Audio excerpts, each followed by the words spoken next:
I did not stop budgeting because I hate money discipline in real adult life. I stopped because the kind of budgeting I was using only worked on calm days when weeks get noisy.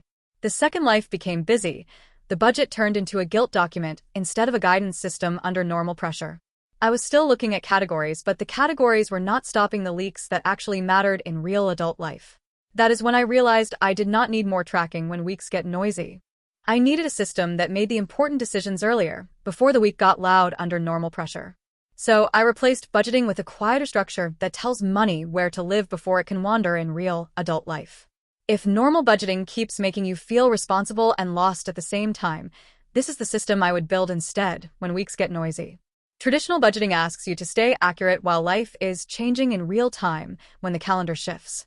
It assumes you will keep checking numbers after a hard work day, after a grocery stop, and after one inconvenient surprise under real-time pressure. It also assumes the category you made on a calm Sunday still feels realistic on a stressful Thursday, once energy is low. The problem is not that categories are evil when the calendar shifts. The problem is that categories do not create enough friction between your paycheck and your reactions under real-time pressure. A budget can tell you that dining out is high, but it cannot stop a tired version of you from borrowing from rent in the moment once energy is low. A budget can show that subscriptions are wasteful, but it still leaves every dollar in one emotional pile when the calendar shifts. That emotional pile is why the account balance often feels generous until the middle of the month under real-time pressure. When all the money sits together, your future obligations look optional and your current cravings look urgent once energy is low. That is why I stopped asking my budget to do a system's job when the calendar shifts. The system I use now starts with money lanes instead of endless categories before stress can vote. A lane is simple. It tells a dollar where it can safely live before the week starts negotiating with it without endless tracking. The first lane is fixed life, the money that keeps the roof, utilities, insurance, and minimum obligations standing while the system is calm. The second lane is weekly living, the money for groceries, transport, coffee, and ordinary life before stress can vote. The third lane is future pressure, the money for expenses that act surprising only because we delayed them without endless tracking. The fourth lane is reserves, the small emergency buffer that stops little problems from becoming expensive problems while the system is calm. And if your base is stable, the fifth lane is long-term growth, where future money moves before attention gets tired before stress can vote.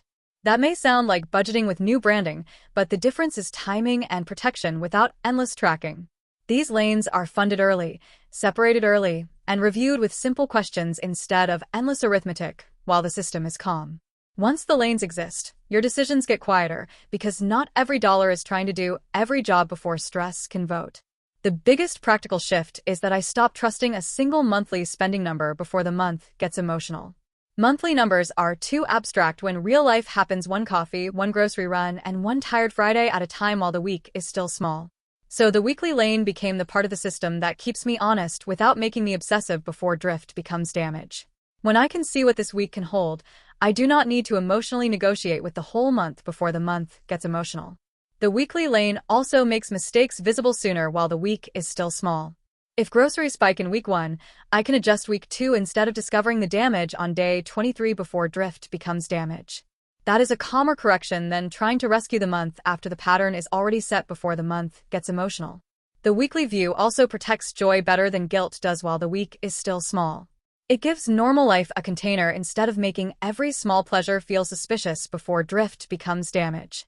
And when enjoyment has a lane, it stops stealing identity from the essentials before the month gets emotional. A hidden reserve lane is one of the biggest differences between a tracked budget and a calmer money system before panic compounds it. It gives ordinary setbacks somewhere to land before they start borrowing from your next decision while life is still ordinary. That reserve lane does not need to look heroic to be powerful without turning it dramatic. It just needs to be boring enough that you leave it alone when the week gets noisy before panic compounds it. The moment a reserve exists, small emergencies lose some of their power to reorder the whole month while life is still ordinary. That makes the rest of your money lanes easier to trust, because one surprise no longer contaminates every category without turning it dramatic. A reserve also changes your tone with money because you stop negotiating with every inconvenience like it is a moral crisis before panic compounds it. You start responding in smaller moves, which is usually where good personal finance actually lives while life is still ordinary. This is why I treat reserves as a structural lane, not as leftover money that survives by accident without turning it dramatic. When the reserve lane is alive, the whole system becomes easier to repeat before panic compounds it. The next reason this works is that it builds guardrails before temptation shows up when impulse is nearest. I do not trust a future stressed version of me to make elegant money decisions on demand before tired spending wins. So I remove shopping apps from the first screen, leave larger purchases overnight, and keep some money physically out of sight while the balance still looks tall. That is not because I am weak when impulse is nearest. It is because most overspending is environmental before it is moral before tired spending wins. A clean system lowers the number of moments where you need to be heroic while the balance still looks tall. Guardrails are especially useful after payday because payday creates a false sense of capacity when impulse is nearest.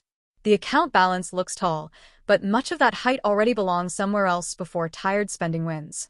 Good guardrails protect money from momentum, not just from bad intentions while the balance still looks tall. This system also handles irregular costs better than old-school category tracking did for me before the bill turns urgent. A budget always knew holidays existed, but it still treated them like future trivia instead of current math, while time is still on your side. Money lanes fix that by creating a future pressure lane that gets fed a little at a time before surprise gets expensive.